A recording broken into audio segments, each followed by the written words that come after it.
Time है इस business के सीक्रेट्स को सीखने का, कि इस बिजनेस को बहुत बड़ा कैसे हम करें। और इसके लिए हम इनवाइट करेंगे हम सभी, हमारी जो फाउंडर प्लेटिनम मैम है, जो कि लेडीज के लिए एक रोल मॉडल हैं। और हम उनको इनवाइट करेंगे आप सबके सहयोग से, जोरदार तालियों से वेलकम मैम। ओके, सो जबरदस्त। आरती जी और मनोज जी, आप लोगों को ढेर सारा कॉन्ग्रेचुलेशन कि आज आपने बहुत ही बढ़िया तरीके से पूरे मीटिंग को होस्ट किया, क्योंकि होस्ट की जिम्मेदारी अलग होती है और आपने पहली बार किया। So full of confidence, great, बहुत बढ़िया। पूनम जी और दया जी का बात ही क्या है, हर बार उनका प्लान, हर बार कॉन्फिडेंस डिफरेंट लेवल का होता है, और हमें बहुत ही खुशी है कि आप सब, हम सब एक साथ हैं। ग्रेट। आई थिंक मेरी वॉइस क्लियर हो रही होगी। Yes ma'am. Okay, thank you. Okay, तो firstly I am very thankful to entire Varanasi Bahadur team, because कि आज मुझे ये प्रिविलेज मिला है, एक ऑनर है एक्चुअली मेरे लिए, कि हम आज आपसे अपनी फीलिंग को शेयर कर पा रहे हैं। फ्रेंड्स, जब इस बिजनेस में जब भी कोई नया नया आता है ना, तो उसको कई बार बिजनेस का कोई पुराना अपना एक्सपीरियंस नहीं होता है, नॉलेज नहीं होती, स्किल नहीं होता है। इनफैक्ट हमें याद आ रहा है कि जब हम शुरुआत में इस बिजनेस में आए और मैंने पहली बार प्लान शो किया, तो पता मेरे शब्द मुझे कम पड़ना शुरू हो गए थे। ऐसे लगता था कि कहाँ से स्टार्ट करे, कहाँ एंड करे, कुछ समझ नहीं आ रहा था, कोई आइडिया नहीं था। जब पहली बार मैंने एसेट का डेमो किया, मुझे बहुत अच्छे से ध्यान आ रहा है, बस दिमाग में ये चल रहा था, भाई ये डेमो तो हम कर रहे हैं यार, ये किसी तरीके से पीले से लाल हो जाए। उस डेमो के टाइम ऐसे दिमाग में एक माइंडसेट चल रहा था, और जबकि हम उसके पहले कई बार प्रैक्टिस कर चुके थे, फिर भी वो दिमाग में एक ऐसा थॉट चल रहा था कि भाई ये डेमो बढ़िया से हो जाए। और फिर मैंने अपने ऊपर काम किया, अपने नॉलेज को, अपने स्किल को इन्हांस किया, और सबसे ज्यादा मैंने बुक रीडिंग करी, बहुत ज्यादा। बचपन से हमें किताब पढ़ने की आदत है, और अब कोविड के टाइम तो मतलब नंबर्स मतलब हम बता ही नहीं सकते, इतने ज्यादा हमने बुक रीडिंग करी। और एक चीज जो सबसे ज्यादा अपने साथ हम कैरी करते हैं, वो है अपना राइट माइंडसेट, एक पॉजिटिव सोच। हमें लगता है कि लाइफ में कोई भी सिचुएशन हो, कहीं भी हम फंस गए हो, कहीं भी अटक गए हो, अगर हमारा पॉजिटिव थॉट है ना, अगर हम राइट माइंडसेट में है ना, तो हमें सोल्यूशन कहीं ना कहीं जरूर दिखेगा। फ्रेंड्स, कई बार बिजनेस में क्या होता है कि बिजनेस थोड़ा कम ज्यादा होता है, अप्स डाउन होते हैं, थोड़ा प्रोडक्ट्स का मूवमेंट कम या ज्यादा होता है। बिजनेस का एक नेचर ही होता है ऊपर नीचे होना, राइट। बट अगर हम राइट माइंडसेट में है, पॉजिटिव सोच में है, तो हमें सोल्यूशन कहीं ना कहीं जरूर देखेगा। रीजन बिहाइंड दैट कि जब हम पॉजिटिव सोच में होते हैं ना, तो हमारा ईगो रेज नहीं करता है, और जब ईगो रेज नहीं करता है तो हमें प्रोडक्ट्स में कमी नहीं दिखती है, हमें बिजनेस में कमी नहीं दिखती है, हमें लोगों में कमी नहीं दिखती।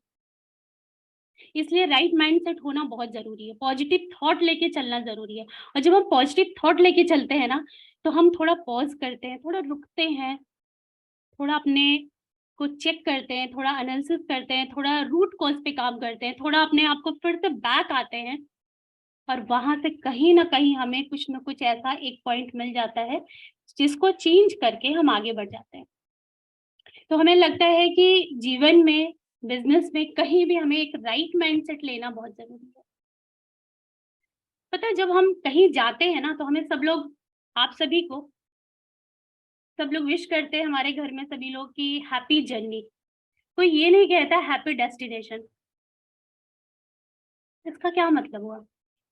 इसका मतलब यही है कि जो जर्नी है ना, उसको खूबसूरत बनाना है। डेस्टिनेशन तो ऑलरेडी वो खूबसूरत है, वो ब्यूटीफुल है, बहुत अच्छा है, वहां हम जाना चाहते हैं। बट अगर ऐसा हो, आप एक बार सोचिए कि इस जर्नी को भी हम खूबसूरत बना दें, तो ये जो कॉम्बो पैक मिलेगा ना, वहां हमें सुकून होगा, वहां हमें चैन होगा, वहां हमें अच्छा लगेगा, हम उस पल को इंजॉय करेंगे। तो इस प्रोसेस को हमें बहुत बेहतरीन बनाना है, काम यहाँ करना है, इस जर्नी को खूबसूरत बनाना है, यहाँ प्रेशर नहीं लेना है।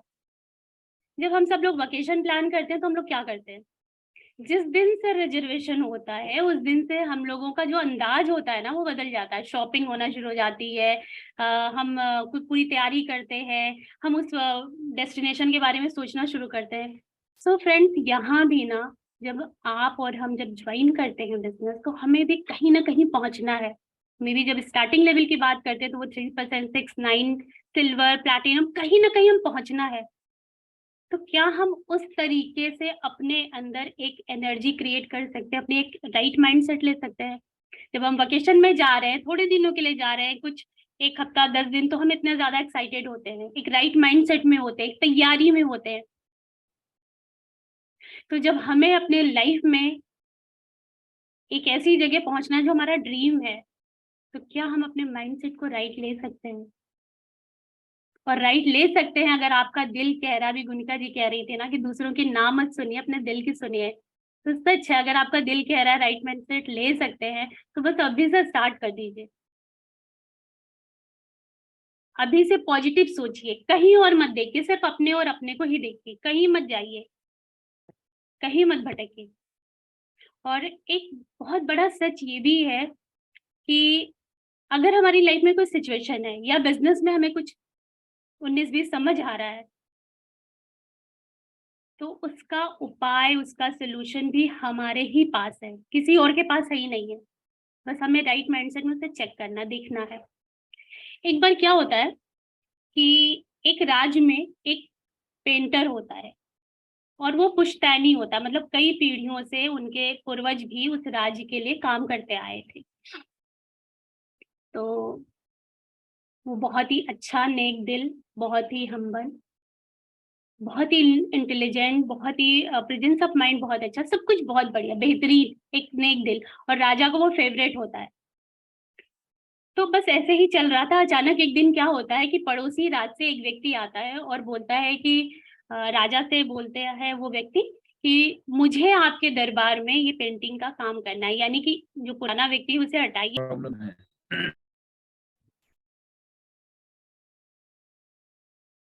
सर, नेटवर्क इशू हो गया था आई थिंक। मनोज जी, आवाज आ रही मेरी? यस मैम, आ रही आवाज। ओके। तो ये हम कहाँ से कट गए थे भाई, जरा बता दीजिए, ये मतलब स्टोरी स्टार्ट हो गई थी या क्या था? राजा के राज में वो आ रहे थे कुछ दिखाने के लिए। Okay okay okay, thank you. So जो दूसरे राज्य से, सॉरी, जो दूसरे राज्य से एक व्यक्ति थे और वो आए और बोले कि नहीं, मुझे यहाँ पे आपका पेंटिंग का काम करना है राज दरबार में। और तो राजा ने कहा कि मेरे पास कोई रीजन ही नहीं है कि हम उसे हटाएं। बट वो व्यक्ति जिद पे आता और बोलता, मैं उसे चैलेंज करता हूँ कि मैं उससे ज्यादा बेहतर हूँ। तो राजा बोलते हैं, ऐसा आप क्या करने वाले हो? तो वो जो पड़ोसी राज से आता होता है पेंटर, वो कहता है कि मैं यहाँ आपका एक ऐसा इस दीवार पे चित्र बनाऊंगा, और वो चित्र इतना बेहतरीन होगा, इतना शानदार होगा कि यहाँ लोग कंफ्यूज हो जाएंगे कि ओरिजिनल कौन है। यानी कि आप जब सिंहासन पे यहाँ बैठे हुए हैं, ये पूरा राज दरबार का मैं चित्र दीवार पे बनाऊंगा और लोग कंफ्यूज हो जाएंगे कि ये चित्र जो है वो सही है या एक्चुअल जहाँ आप बैठे हैं। तो राजा बड़ा आश्चर्यचकित होता, वाह, ये तो बहुत ग्रेट बात है। तो उसने राजा ने फिर अपने पुराने जो पेंटर था उनको बुलाता है और बोलता है, तो वो बड़ा पेंटर भी परेशान कि यार क्या करें, बस कैसे करना है। अब तो बस कुछ ना कुछ करना है और अब हमको हटना नहीं है, यहाँ रहना ही है। अपना दिमाग चलाता है। राजा बोलता है, चलो कल से दोनों लोग इस काम पे लग जाओ।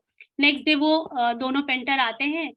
तो जो उनका राजा का अपना पेंटर होता है उससे पूछते हैं कि आप क्या करने वाले हो, उन्होंने आपको चैलेंज दिया तो अभी आप क्या करोगे?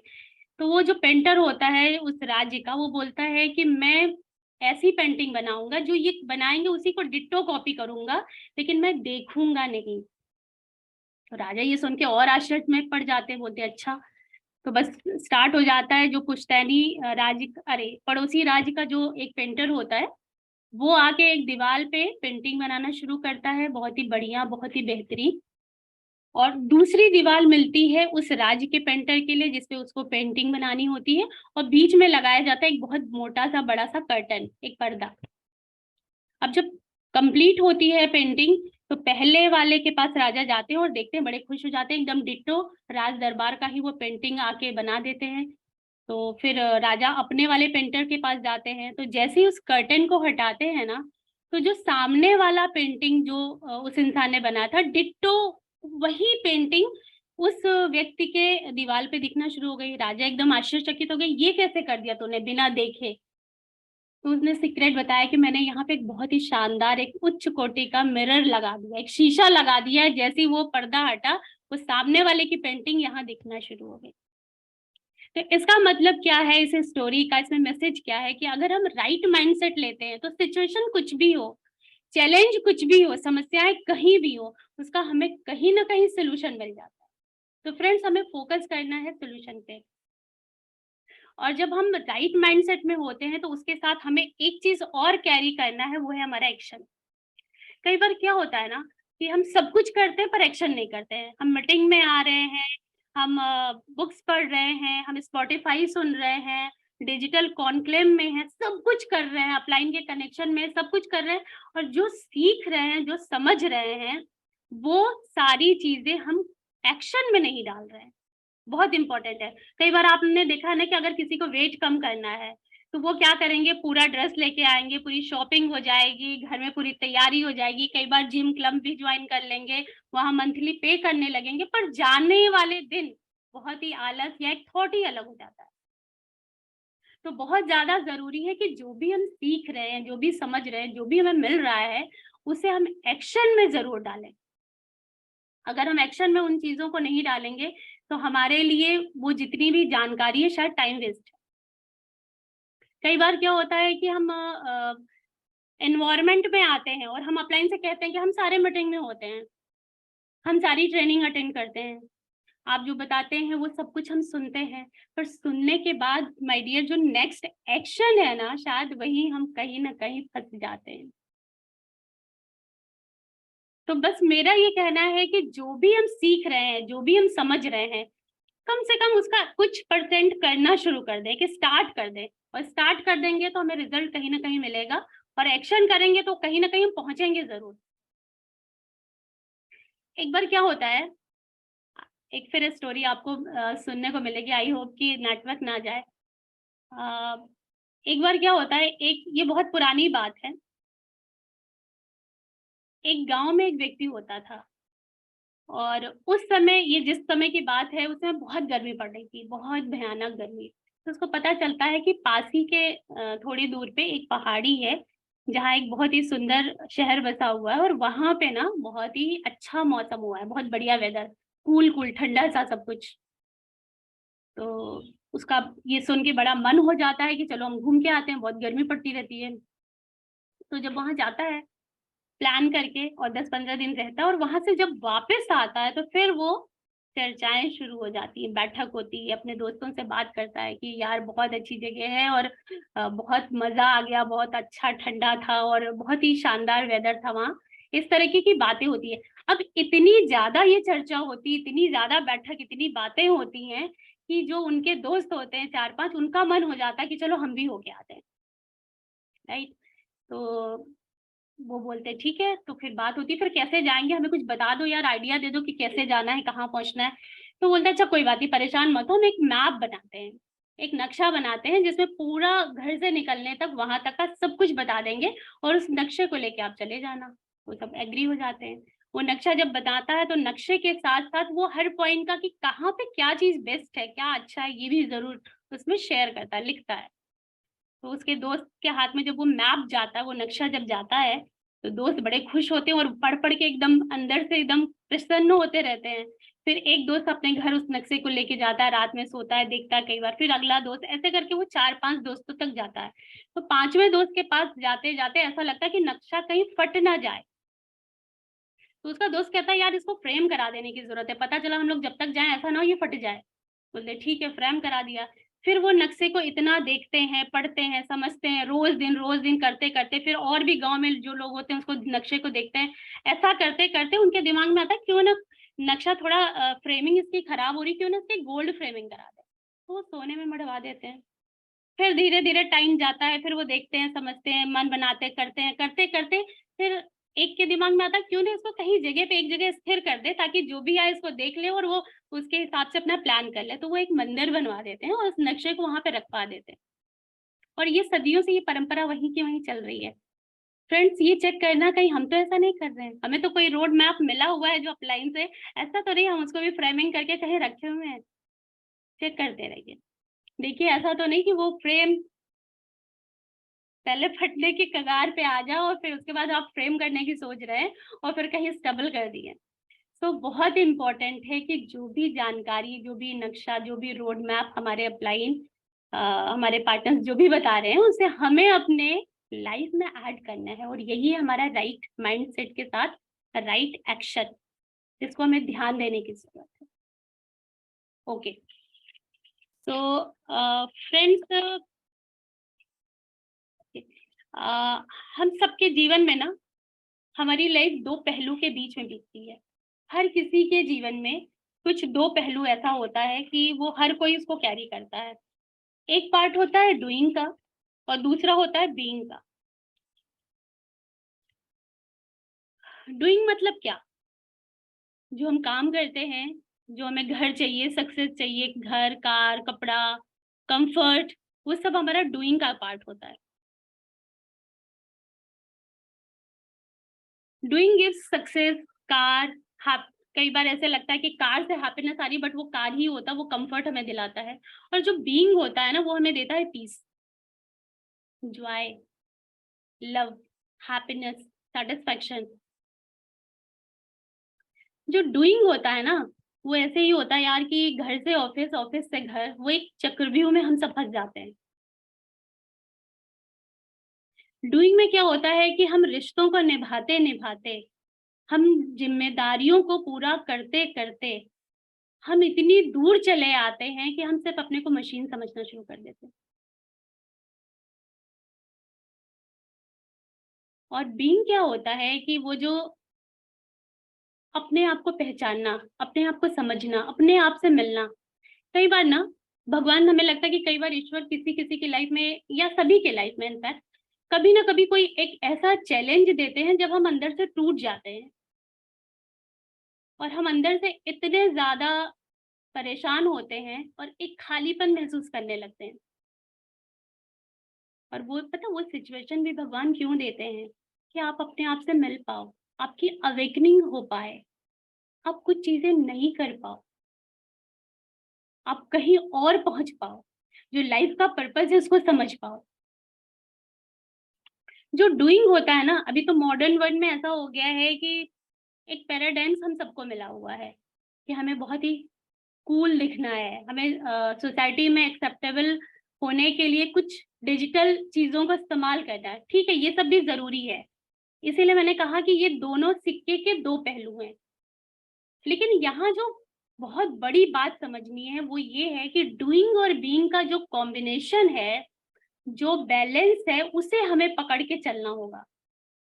यानी कि 50% डूइंग और 50% बीइंग हमें देखने की जरूरत है अपनी लाइफ में। ऐसा तो नहीं कि हम डूइंग ही 90% हो गए हैं, हमारी फीलिंग ही नहीं है, हम कुछ और समझ ही नहीं पा रहे हैं। और या ऐसा तो नहीं है कि हम सिर्फ बीइंग बीइंग हुए हैं। देखिए, ये दोनों ही पहलू हमारी लाइफ में होना जरूरी है। क्योंकि अगर हम डूइंग की बात करें तो हमारे पास पैसा बहुत जरूरी है, क्योंकि दुनिया में पैसे का काम पैसे से ही चलता है। तो पैसा तो चाहिए ही चाहिए, लेकिन सिर्फ पैसा चाहिए ऐसा भी नहीं है। और अगर कोई बीइंग में है, जैसे बहुत सारे लोग बीइंग में हैं, तो अगर हम कोई भी साधु संत को देखें तो उनको भी खाने के लिए पैसा तो चाहिए ही, उनको भी कपड़ा, भले वो गेरुआ वस्त्र ही पहने, पर पैसा तो चाहिए ही, जीवन को बिताने के लिए पैसा तो चाहिए। यानी कि हमको डूइंग और बीइंग में एक बैलेंस बनाना है। ऐसा कभी नहीं हो सकता कि हम चैंटिंग करते रहें, जब माला, पूजा पाठ करते रहें, उससे जीवन बीतेगा। उसमें हमें खाने पीने रहने के लिए तो कुछ ना कुछ चाहिए, घर चाहिए, कुछ ना कुछ चाहिए। यानी कि ये जो बैलेंस है ना, इसी को हमें समझना है। डूइंग और बीइंग का जो एक शानदार बैलेंस जो हमें ईश्वर के द्वारा मिला है, उस बात को हमें पकड़ के चलना अपनी लाइफ में। और अगर इन चीजों पे हम फोकस करते हैं तो जो चैलेंजेस होते हैं ना कभी कभी कि हम बहुत कुछ अचीव कर लिया, आप देखते हैं ना कि बहुत सारे सोसाइटी में ऐसे लोग हैं जो डूइंग करके बहुत आगे चले गए, बहुत कुछ है, पर वो भी एक दिन ऐसे परेशान होते हैं कि भाई बहुत खालीपन है, कुछ नहीं है लाइफ में, कुछ नहीं रखा इन पैसों में। अब उनके स्टेटमेंट को सुनते तो ऐसे ही आता है कि कुछ नहीं रखा है पैसों में। इसका मतलब कि जो बीइंग वाला पोर्शन था ना उनका मिसिंग था लाइफ में। और बहुत बार ऐसे भी देखा गया है कि जो बीइंग है, यानी कि अगर संत सन्यासी की बात करें तो वो बीइंग तो जरूर है, लेकिन पैसे के मामले में वो इतना परेशान होते हैं कि कई बार अनजाने में भी वो गलती कर जाते हैं। सो हमें जो अपनी लाइफ में जो देखना है वो यही समझना है कि मैं डूइंग और बीइंग का अपने लाइफ में एक बैलेंस बनाना है। और पता है यहाँ क्या जो खूबसूरत बात है कि जो एमवे का प्लेटफॉर्म हम सबको मिला है, हम सब ब्लेस्ड हैं, थैंकफुल हैं कि एमवे हमें डूइंग और बीइंग का बैलेंस बनाना सिखाता है। अगर हम एमवे के प्लेटफॉर्म पे सही तरीके से इस बिजनेस को समझ पाए और सही तरीके से कर पाए ना, तो ये डूइंग और बीइंग का बेस्ट एग्जांपल है। अच्छा चलिए इसको हम लोग थोड़ा सा और समझते हैं अच्छे से कि कैसे है ये। जब हम डूइंग की बात करते हैं, डूइंग मतलब डूइंग में एक पार्ट आता है न्यूनेस। जो लोग दौड़ भाग करते हैं, कहीं काम करते हैं, हम सभी लाइफ में जब जो हम फिजिकल वर्ल्ड में रहते हैं, आउटर वर्ल्ड में रहते हैं, वहां हमें हर व्यक्ति को कुछ ना कुछ नई चीजें चाहिए होती हैं। नया कपड़ा, नया कहीं घूमने के लिए, नई कोई टॉक, नई नई नई न्यूनेस के हम शिकार होते हैं, हम सभी आउटर वर्ल्ड में, बाहरी दुनिया में।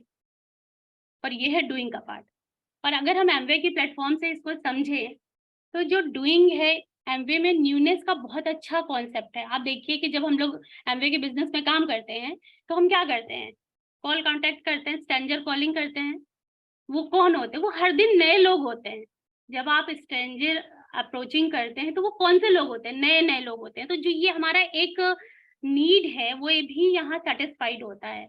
नए लोगों से बातचीत करना, नए कांटेक्ट करना। इनफैक्ट जो हम प्लान दिखाते हैं ना, जितनी बार भी हम प्लान दिखाते हैं वो नए वे में होता है।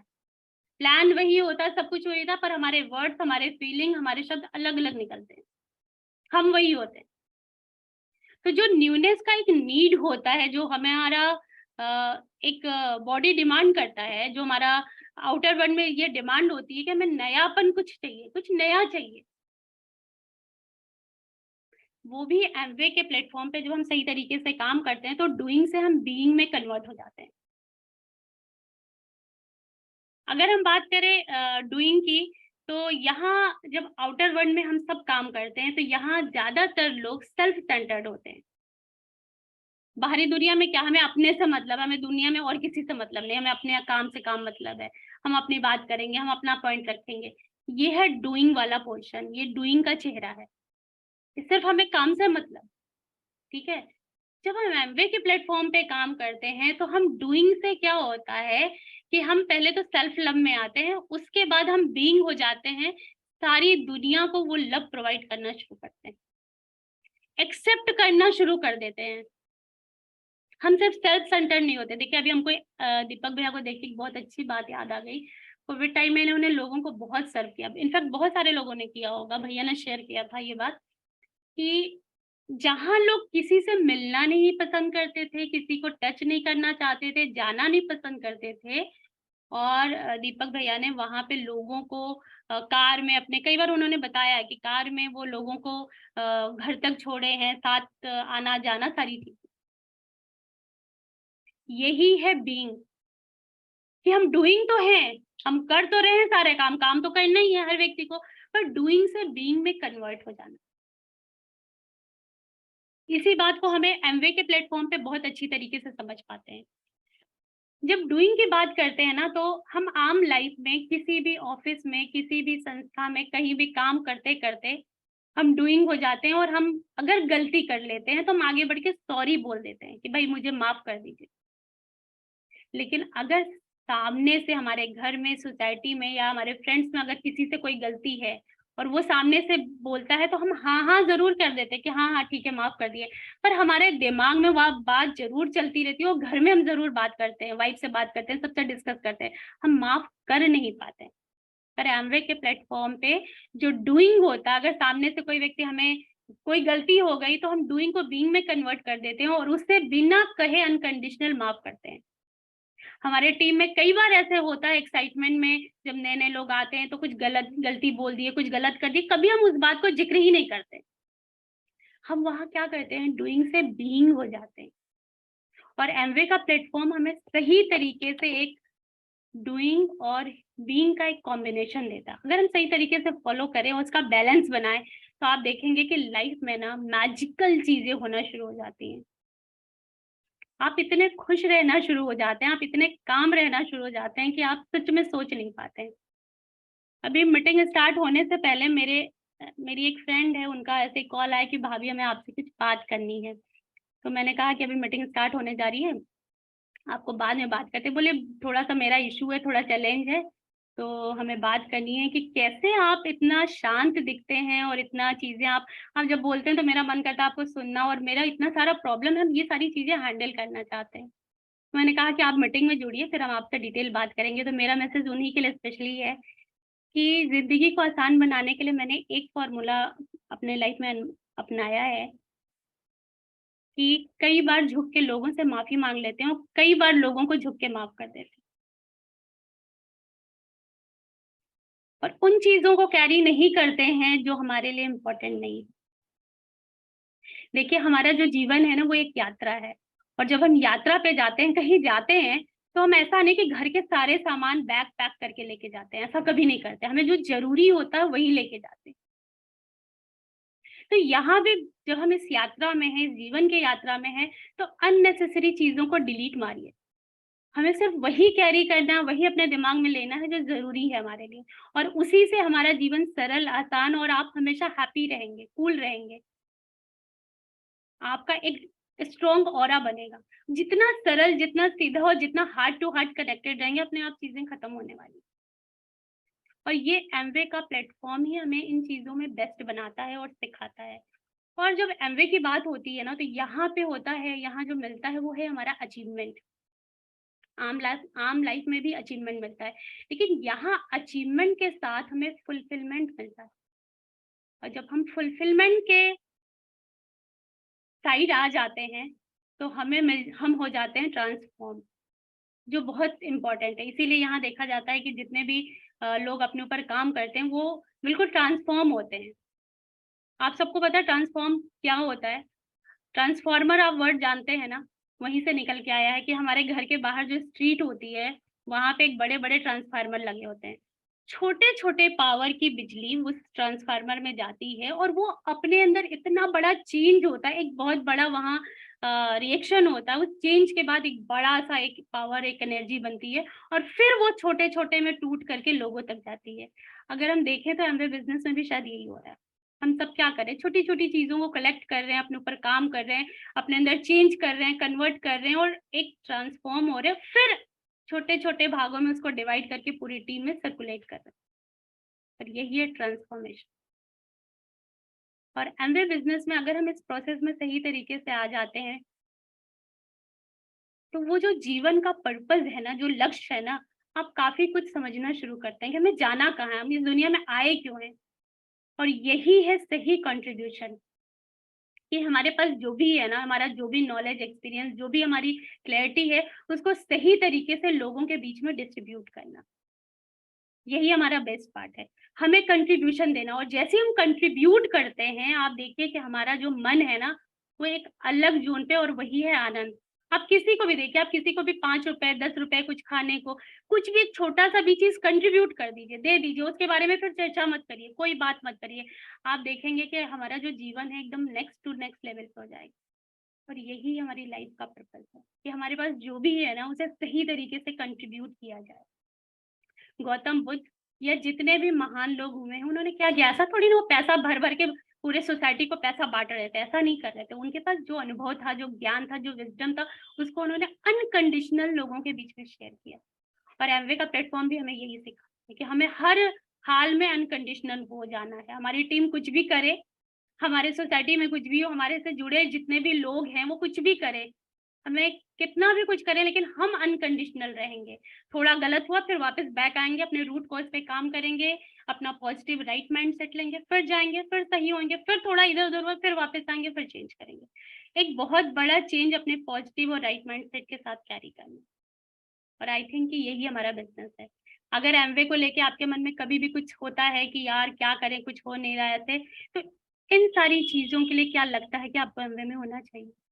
आप कुछ टाइम बिताइए, यहाँ स्टे करिए, यहाँ रहिए, यहाँ एमवे को सही तरीके से समझिए कि एमवे क्या है। पैसा कमाना, प्रोडक्ट सेल करना, वो तो होगा ही क्योंकि वो डूइंग में आता है, वो तो होना ही है, वो कहीं भी रहेंगे करेंगे। पर उसके साथ अगर ये भी धीरे से आ जाए हमारे पास तो आप देखिए मैजिकल होता है। आपको लगता है मान लीजिए कोई आपको, आपकी मदर 2000 की नोट दे और धीरे से चिपक के 2000 और आ जाए, आपको कैसा लगेगा? और उसके बारे में कोई बात ना करे, अच्छा लगेगा ना? सो ऐसा ही है ये अंदर बिजनेस कि डूइंग तो कर रहे हैं, सब कुछ मिल रहा है, पर धीरे से चिपक के कुछ और भी आ जा रहा है हमारे पास, और वो ऐसा आ रहा है ना, वो अनमोल है, उसकी कोई कीमत नहीं है। उसी को पाने के लिए पूरी दुनिया इधर उधर भटक रही है, पर यहाँ हमें बैठे बैठे मिल रहा है। तो माय डियर फ्रेंड्स, बस हमें क्या करना है, डूइंग और बीइंग का बैलेंस बनाना है और राइट माइंडसेट लेना। आई थिंक मेरा टाइम ओवर हो गया। ओके, सो मेरे साइड से इतना, thank you so much. Back to host. Thank you ma'am, बहुत ही जोरदार सेशन रहा मैम का, एक जोरदार तालीम मैम के लिए। और हम लोगों को डूइंग और बीइंग में एक बैलेंस बना के चलना है, और इस बिजनेस में नहीं होते तो बीइंग क्या होता है हमें कभी पता ही नहीं चल पाता। तो दोस्तों, और जानकारी के लिए जिन्होंने आपको इनवाइट किया है इस मीटिंग में, उनसे आप मिलिए, उनके साथ बैठिए और इस मीटिंग को बार बार अटेंड करते रहिए, ताकि चीजें जो है आपको और क्लियर हो, लाइफ और ज्यादा क्लियर हो। और अब हम मिलेंगे दोबारा अगले ट्यूसडे को। और इसी के साथ एक बार अगेन सभी को धन्यवाद, और सबके लिए एक बार जोरदार तालियां। और इस मीटिंग को यहीं पे वाइंड अप करते हैं हम लोग। तो थैंक यू।